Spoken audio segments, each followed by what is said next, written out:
Hello and welcome to Hockey Talkie. The wait is over, the anticipation is over, the NHL Entry Level Draft has concluded, and we finally know who the Blackhawks picked at number 3 overall. We finally know who they picked with the other 5 picks they had in the draft. We know who every team picked, all 217 draft picks. We know them, and now we get to see people play this little fun game I call Nostradamus. Who are the winners of the draft? Who are the losers of the draft? Because we all know how these 17, 18-year-old teenagers are going to mentally and physically develop in the next 5 years.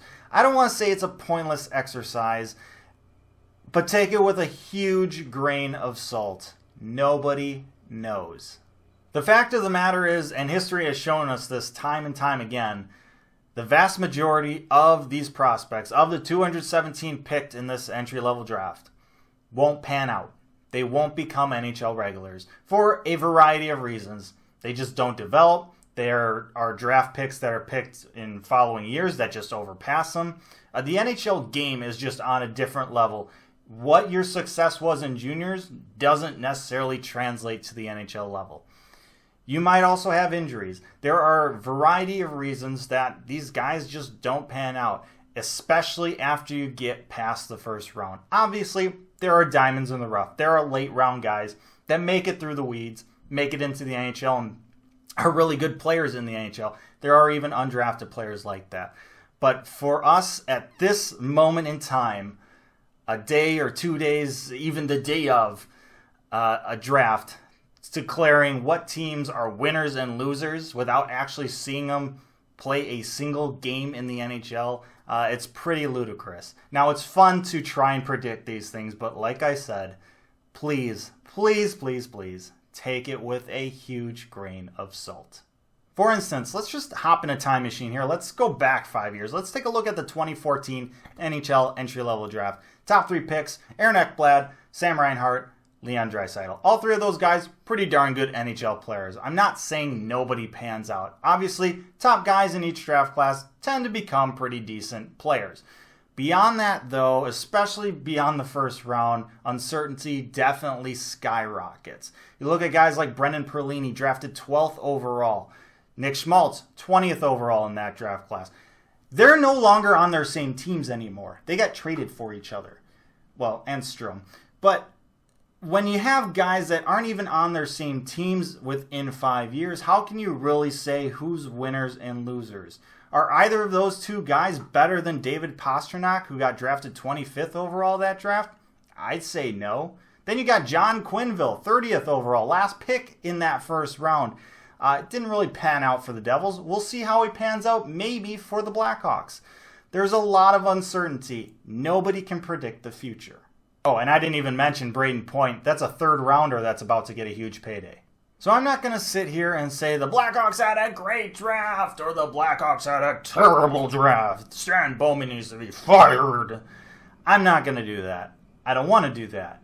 Quite frankly, in my opinion, it would be pointless to do that. So what I want to do here, what I'm going to do here in this video, is just go through all 6 of these prospects that the Blackhawks drafted, give my initial thoughts on them, and maybe what we can expect from them in the near future, the next 1, 2, maybe even 3 years.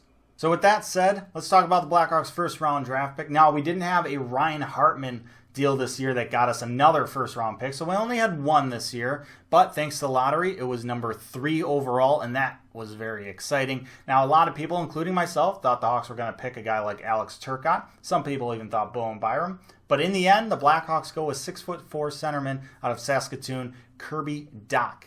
Now, I'm not going to lie, I was a little surprised by the pick, but not in a bad way. I just was expecting Alex Turcotte. But we went and picked Kirby Dach, and quite frankly, I am super, super excited about this.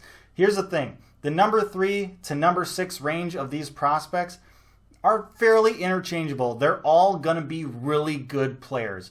They all just have their certain aspects, their certain traits that kind of make them stand out in a certain way. Alex Turcotte might be a better skater, might be a little more tenacious than Kirby Dach, but Kirby Dach has something you can't teach a guy like Alex Turcotte. Kirby Dach has size. And for him to have the skills, and you got to have skills if you're a top 5 prospect, to have those skills and also size on top of that, the size that is going to make the cycle game, the puck possession game, all that much tougher for opponents going up against them. That is super, super awesome. So what can we expect from Kirby Dach this year and next 2 years here? I think there's a really good chance that Kirby Dach kind of makes the team out of training camp, at least for 9 games. Do his 9-game kind of tryout in the NHL, and then get sent back down to juniors, to the WHL, down to Saskatoon again.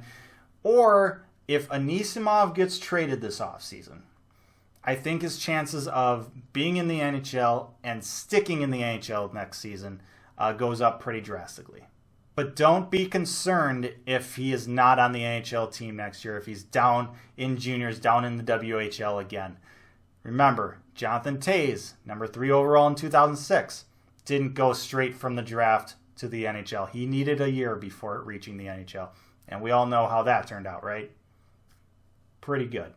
Moving on to the second-round draft pick of the Hawks. Now, at the end of the first-round live stream I mentioned that if I was the Hawks, I would be looking for a big-body defenseman in the second round, whoever that may be, whoever was kind of available. And guess who the Blackhawks picked with their second-round pick, 43 overall? A big-body defenseman.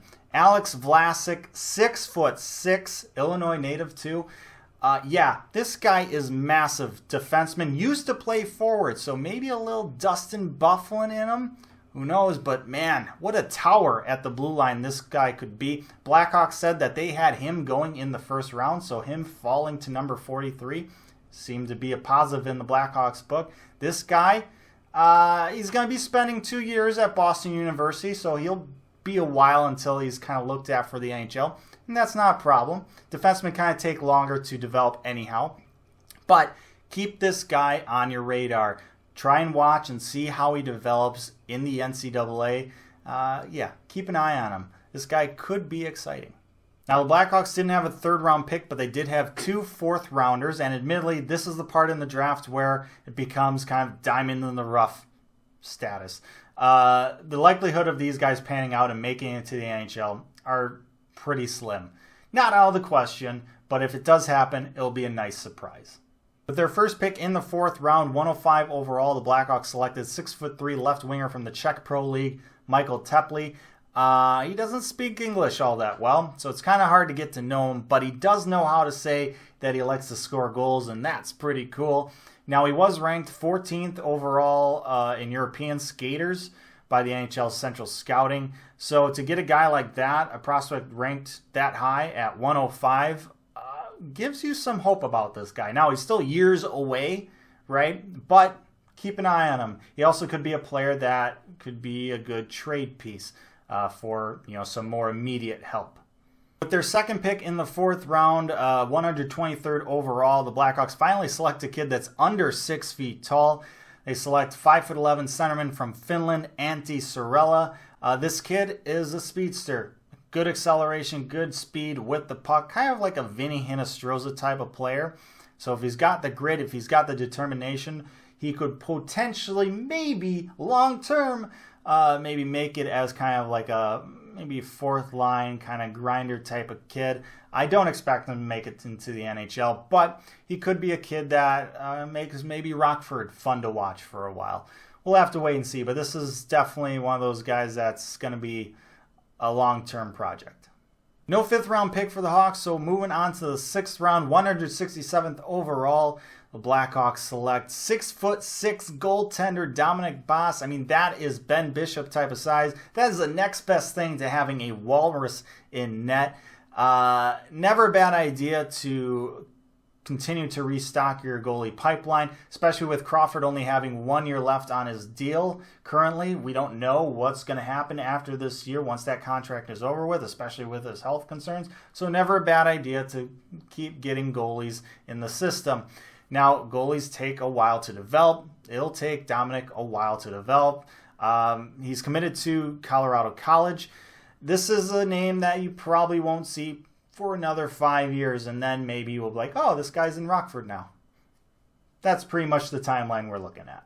And finally, with their last selection in this draft, 7th round, 194th overall, the Blackhawks select 6'2" defenseman Cole Moberg from WHL, Prince George Cougars. He'll be playing there again next season. This is a kid that is comparable to Dustin Byfuglien, big body, big shot. That's exciting in itself, but 7th rounder, chances of him making the NHL are pretty slim, especially with the amount of high quality defensive prospects we have in our system. If he does make the NHL, I can't see it happening before Duncan Keith and Brent Seabrook retire. And even then, probably more of like a 7th, maybe 6th defenseman. I mostly see this kid as an AHLer, but you never know, right? Diamonds in the rough happen. We'll see how his development goes, and we'll hope for the best. So there is your 2019 Chicago Blackhawks draft class, obviously headlined by number 3 overall pick Kirby Dach. Cannot wait to see how his size helps the Blackhawks, especially right in front of the net there. That could be just awesome to see. Blackhawks just trying to get better as a franchise with these picks. Bowman and company have done great in drafts, probably their best aspect as a front office in recent years. So I have no reason not to be excited about these picks. But I'd love to hear your guys' thoughts. Leave them down below in the comments section. Like, share, and subscribe. I appreciate that as well. Thank you so much for watching. And like always, stay safe, make good decisions, and I'll see you next time.